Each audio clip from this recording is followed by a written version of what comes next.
I had a group of me behind me, like I was back walking, yeah, and we heard like some white noises, like somebody stomping on a window, and I just like trying to figure out what happening when I saw the museum staff going to that noise, and then they did like turn around like real quick, and they start running and saying, get out, get out, get out, get out, evacuate, evacuate. And nobody knew what happened.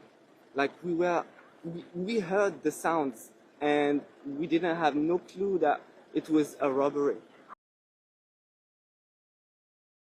I think that it's a sponsor and the things that's been organized.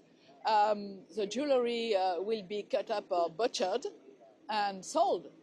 I don't think anything else. I think that the moral of the French people are going to be totally broken by this new episode from a very, very bad Netflix film. It's a little bit early to draw any conclusions from what happened. We don't know precisely whom and when and how. It does appear that these were extremely well-trained robbers. They planned this meticulously, obviously. We've had such events in other museums. We were informed by a friend of ours, and now we are looking for an alternative, maybe Musée d'Orsay, I don't know. Well, it's a pity, but I think that when it is this is so exceptional, I think they can't do anything about it. It takes a while to get the tickets to get in here, so it's a little disappointing, but that's the way it is, something like that's happened, that's too bad. Not since the theft of the Mona Lisa in the early 20th century had anything quite this brazen been attempted here at the world's most visited museum. It was just after 9:30 a.m., even as the museum had opened its doors to the public, that 3 to 4 people, the early elements of the investigation are showing, managed to get in to the building. We're now understanding from the French press that this may have been the truck that they used, using an angle driver after to force open the window. The room that they entered in was the one that houses France's crown jewels. This is what the early elements of the investigation show. It does appear that these were extremely well-trained robbers. They planned this meticulously, obviously. For the rest of this Sunday, the museum will remain closed as authorities try to piece together how this theft, this robbery could have happened 9:30 a.m. in broad daylight, with thieves making off with what have been described as inestimably precious valuables, jewelry from that era. One piece has been found near the scene after they fled on motorcycles, but even now the list of what they made off with is being compiled. Melissa Bell, CNN, Paris.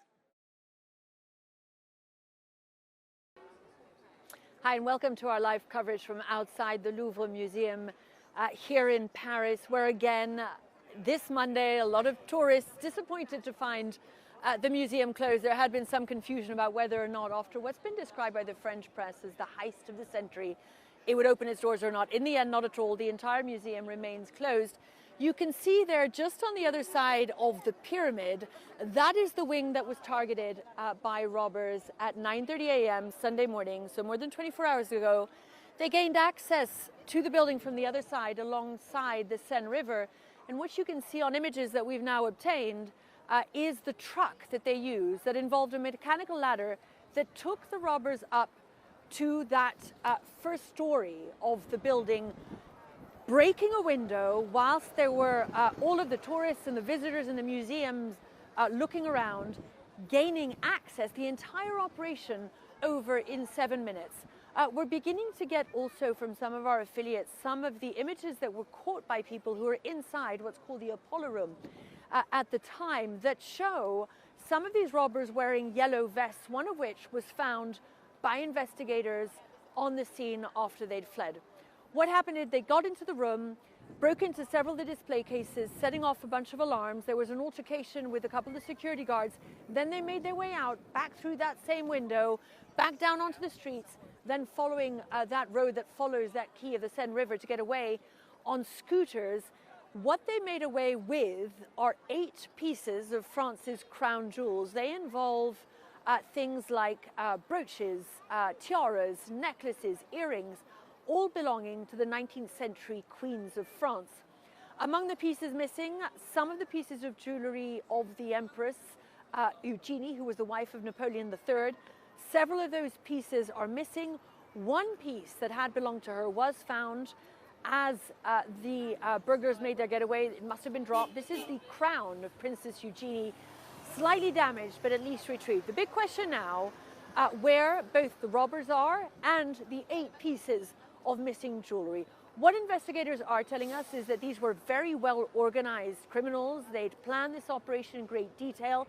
It was carried out with remarkable efficiency. Lots of questions, as you'd expect, about the state of security here in the Louvre Museum. And what we're hearing from France's highest constitutional court is that there was a report that was due to be published pointing to some of the deficiencies, pointing out that, for instance, in this wing, only a third of the rooms were equipped with CCTV.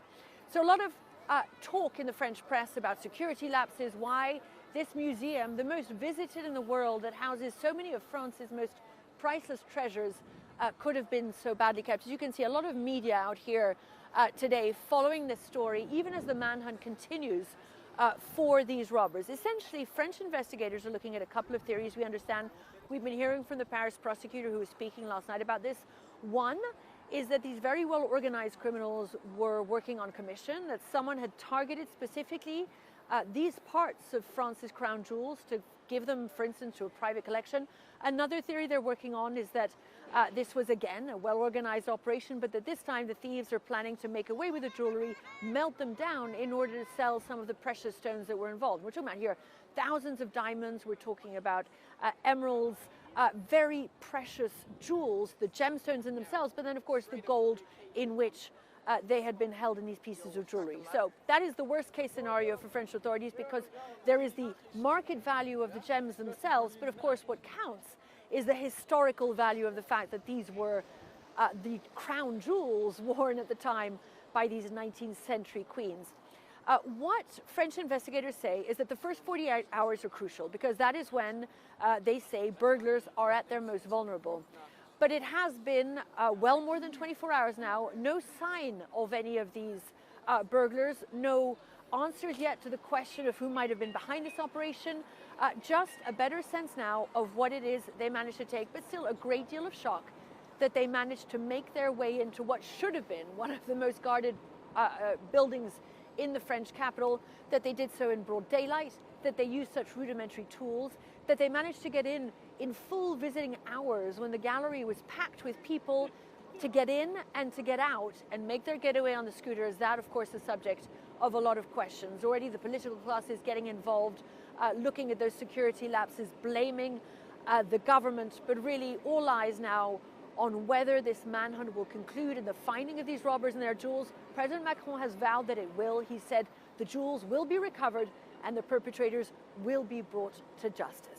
An elaborate robbery and jewelry heist in broad daylight at one of the most famous museums in the world. French authorities say thieves stole priceless jewelry from the Louvre in Paris Sunday. It does appear that these were extremely well-trained robbers. They planned this meticulously, obviously. The break-in happened in the museum's Apollo Gallery, which houses the French crown jewels as well as treasures, including Louis XIV's hardstone vessel collection. The thieves raiding the gallery in just 7 minutes at around 9:30 local time Sunday morning, just 30 minutes after the museum opened. Officials have not yet released full details on the stolen items or what they're worth. The Louvre is the largest art museum in the world, spanning more than 750,000 square feet. The Apollo Gallery is located on the first floor, not far from where the Mona Lisa is hanging. Officials say the thieves entered the museum from the outside using an external freight elevator that was on a truck, then forced open a window to get in. They then fled on motorcycles. Nobody knew what happened. Like we heard the sounds and we didn't have no clue that it was a robbery. The Louvre is the most visited museum in the world, welcoming more than 8.5 million visitors last year. Following the break-in, museum officials ushering out visitors and evacuating the building. The Louvre now closed. It's a pity, but I think that when it is this is so exceptional, I think they can't do anything about it. It takes a while to get the tickets to get in here, so it's a little disappointing. I'm Jen Sullivan reporting. In what appeared to be a professional heist, robbers used a truck-mounted ladder to gain access to the Apollo Gallery, one of the most ornate rooms in the Louvre Museum. They made off with artifacts from the French crown jewels that date back to the Napoleonic era. Well, I think it's the heist of the decade. Art recovery expert Arthur Brand says Napoleon's crown jewels are too hot for the robbers to sell as they are. He believes they'll likely dismantle them. There is gold in it, silver in it, diamonds in it. You can melt down the gold, you can melt down the silver, you can cut the jewels. And if you sell them separately, there is no lead to this theft. New video shows police examining the window thieves entered the museum through, as well as the blowtorch and angle grinder found at the scene. Among the items taken was a diamond and sapphire jewelry set, including a tiara and necklace. Experts say that the chances of recovering the jewels get smaller and smaller as more time passes. I think that the moral of the French people are going to be totally broken by this new episode from a very, very bad Netflix film. The robbery took only 7 minutes, with the suspects fleeing on motorcycles, according to officials. They should have security much, much better than this. People shouldn't be able to just drive up with a vehicle and, climb into a window. One of the most high-profile robberies at the Louvre was Leonardo da Vinci's Mona Lisa, which was stolen off the museum's wall in August of 1911. I'm Ivan Rodriguez reporting. What they care about is converting this into cash as quickly as possible and hiding their crime. So there's a race going on right now with the BRB, the French local police, and to recover these items before they get broken up, because they will melt down the precious metals, they will recut the stones with no regard for the piece's integrity. So then how quickly would that happen as part of the, the scheme of these robbers? I mean, because now you're adding a whole nother layer that perhaps that's why a lot of photographs of the other items are not dispensed, because they may not be on the market in its entirety in whole pieces, but instead in these pieces, as you mentioned, breakdown material. How long does it take to dismantle some of these brooches, to cut some of these gems? Unfortunately, it can be done within an hour. So that's why there's a race going on. In past museum thefts, I used to get phone calls from criminals, from fences, from people who say, oh, I have access to these items. I want a reward, or I'm holding them for ransom. I want a payment before I cooperate. Now what we're seeing is criminals melting things down for the value of the precious metals, recutting the stones to be able to sell them. No one would ever know where they came from. No one would ever know that these were Napoleon III's jewels or the important crown jewels of France.